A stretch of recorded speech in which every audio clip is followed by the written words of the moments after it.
আমি কিন্তু সাধারণ বৃত্তি পেয়েছিলাম, ট্যালেন্টফুলের না। আমার ওদিন জ্বর ছিল। আমি এখানে সুবহান নামে একটা ছেলে বক্তৃতা দিয়েছে, তাই না? শীর্ণাকা ছিলাম, খুবই রোগা পাতলা একটা বালিকা ছিল এবং আমার জ্বর ছিল। তো দুপুরবেলা আমার শিক্ষকগণ আমার বাড়িতে আসেন। আমি ভয় পেয়ে গিয়েছিলাম যে আমি আবার কোনো অন্যায় করেছি কিনা। তারপরে শুনি যে বৃত্তি পেয়েছি। তো আজকে এখানে বসে বসে আমার সেই দিনটার কথা মনে পড়ে গেল। এবং আমার দুইজন শ্রদ্ধেয় শিক্ষক, দুজনের নামই আমজাদ হোসেন ছিল। তাদের একজন পরলোক গমন করেছেন। একজনকে ডাকতাম নতুন আমজাদ স্যার, আরেকজনকে ডাকতাম পুরান আমজাদ স্যার। তো আমার দুই শিক্ষকই আমার বাড়িতে এসেছিল। আমি খুবই ছোট ছিলাম এবং আমার এখনো মনে হয় যে এই দুই শিক্ষকের সামনে যদি এখন আমি পড়ি তাহলে বোধহয় ভয়ে আমার আত্মা কেঁপে যাবে। মানে এখনো আমি তাদেরকে এরকম জমের মতো ভয় পাই। এখানে শিক্ষার্থীদের মধ্যে হচ্ছে 3 জন শিক্ষার্থী কথা বলেছে। আমার খুবই ভালো লেগেছে যে প্রথমে বৃষ্টি রবি দাস একটু দাঁড়ালে আমি খুব খুশি হই।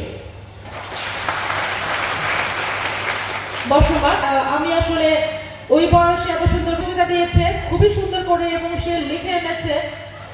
মানে তার হাত কাঁপতেছিল কিন্তু তার মধ্যে অনেক দৃঢ়তা ছিল।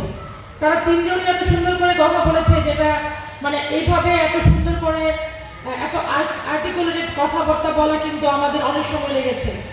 তো তারা আসলে আমাদের চেয়ে অনেক আগানো। আমরা যখন প্রাথমিক বিদ্যালয়ে পড়তাম, আমার মনে হয় স্কুল এবং খুবই চাপা। ছেলেমেয়েরা যখন বসতাম তখন মাঝখানে সামান্য জায়গা থাকতো।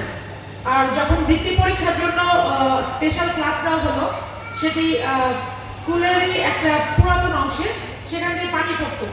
তো আমার সম্মানিত শিক্ষকরা আমার প্রাণ পেশনে একটা বোল দিয়ে রাখতেন, মানে যাতে পানিটা উঠতে না পড়ে। আমার আব্বা 100 টাকা করে বৃত্তির মানে বৃত্তি ক্লাসের জন্য টাকা দিতেন, আমার মনে আছে। আর স্কুল কিন্তু খুবই কড়া ছিল। আমাদের শিক্ষকরা খুবই মানে টাইম টেবিল ম্যানেজ করে চলতেন। আমার মনে আছে বৃত্তি ক্লাসে যদি আমরা কেউ দেরিতে যেতাম তাহলে তাকে কিন্তু বাইরে দাঁড় করে রাখতেন। এবং এতটাই ছিল আমাদের স্কুল। এবং আমরা মনে করি আমরা এখানে যারা মঞ্চে আছি, আমরা সবাই হচ্ছে এই প্রাথমিক বিদ্যালয়ের যে অনুপ্রেরণা, সেই অনুপ্রেরণা থেকে এখানে এসেছি। আসলে প্রাথমিক বিদ্যালয় হচ্ছে আমাদের যে শিকড়, আমাদের যে হচ্ছে মূল জায়গা, সেটি। এখানে একজন শিক্ষকও কথা বলেছেন, সাদিয়া আফরিন, বাসুল আলগা সরকারি প্রাথমিক বিদ্যালয়। তিনি বলেছেন শিক্ষকতা মহান পেশা। অবশ্যই আমি নিজেও সিভিল সার্ভিস পরীক্ষা দেওয়ার আগে শিক্ষক হবার ইচ্ছে প্রকাশ করেছিলাম। আমি প্রায় 4টি বিশ্ববিদ্যালয়ে ভাইবা দিয়েছি, কিন্তু একটি বিশ্ববিদ্যালয়ে আমি চাকরি পাইনি। যাই হোক, তারপরে আমি সিভিল সার্ভিস পরীক্ষা দিই। তো আপনারা যারা শিক্ষকতা পেশায় আছেন, আমি মনে করি যে এর চেয়ে বড় কিছু নেই। এখন কিন্তু হচ্ছে আমাদের স্কুলগুলো এত সুন্দর হয়েছে যে আমি বললাম যে আমি কবে এই বিদ্যালয়ে যাব। এখনো যাইনি, সামনের দিনগুলোতে যাব।